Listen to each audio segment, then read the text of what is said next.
Pada video bagian ketiga ini, kita akan membahas bagaimana cara menyiapkan outline dari suatu presentasi.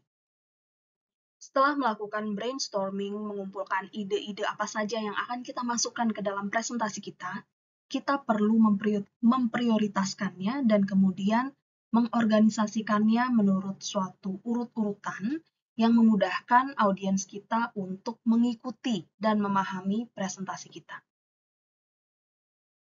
Seperti yang sudah saya sampaikan pada video bagian kedua, setiap presentasi harus memiliki pembukaan, isi, dan juga penutup. Kali ini kita akan membahas apa yang akan kita sampaikan pada bagian pembukaan. Pada bagian pembukaan, ada dua hal yang harus dilakukan oleh seorang presenter. Yang pertama adalah menarik perhatian audiens. Karena ini akan menentukan apakah audiens akan mengikuti presentasi kita selanjutnya. Yang kedua adalah memperkenalkan diri dan membangun kredibilitas kita di depan audiens. Dari perspektif audiens, ini adalah hal-hal yang terjadi selama pembukaan. Yang pertama, audiens akan berpikir, mengapa saya perlu peduli pada presentasi ini? Yang kedua, bagaimana presentasi ini bisa membantu saya? Dan siapa yang sedang saya dengarkan? Dengan melihat perspektif dari presenter maupun audiens, kita bisa memahami betapa pentingnya bagian pembukaan ini.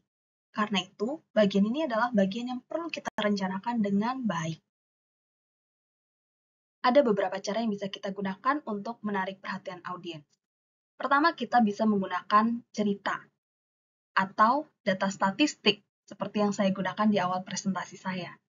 Kita juga bisa menggunakan kutipan, melemparkan pertanyaan, pernyataan, atau bahkan fakta yang tampaknya bertentangan dengan apa yang akan kita sampaikan. Namun harus tetap berkaitan dengan topik yang akan kita bawakan.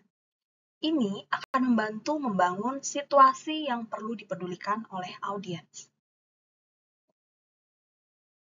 Di video bagian pertama, saya menampilkan data statistik yang menunjukkan berapa banyak orang yang mengalami ketakutan berbicara di depan publik. Dan saya juga menampilkan hasil survei apa yang Anda khawatirkan dari melakukan presentasi.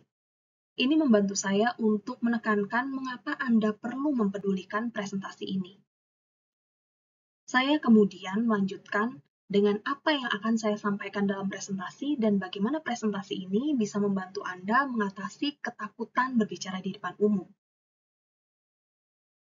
Kemudian saya mulai memperkenalkan diri, siapa saya, dan apa pengalaman yang saya miliki sehingga saya bisa membantu Anda. Itu adalah urut-urutan pembukaan yang saya lakukan dalam video bagian pertama.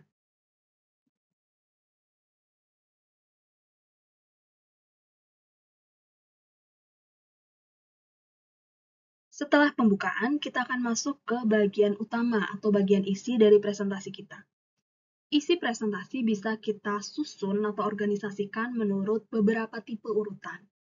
Yang pertama adalah urutan spasial atau ruang. Misalnya, urutan menurut geografis, menurut tempat, ya. Yang kedua adalah urutan kronologis atau menurut urutan waktu. Biasanya kita pakai untuk menjelaskan peristiwa atau prosedur. Yang ketiga adalah urutan sebab akibat. Misalnya ketika kita menjelaskan tentang penyakit infeksi, kita mulai dengan patogen penyebab infeksi tersebut dan apa yang diakibatkan oleh infeksi tersebut bagi tubuh kita. Yang keempat, kita juga bisa menggunakan urutan topik. Nah, biasanya kita punya satu topik besar, kemudian ada sub-topik yang tidak selalu berhubungan berurutan, sebab akibat atau waktu. Contohnya, misalnya kita mempresentasikan tentang kuliner khas Lombok. Kuliner khas Lombok ada apa saja?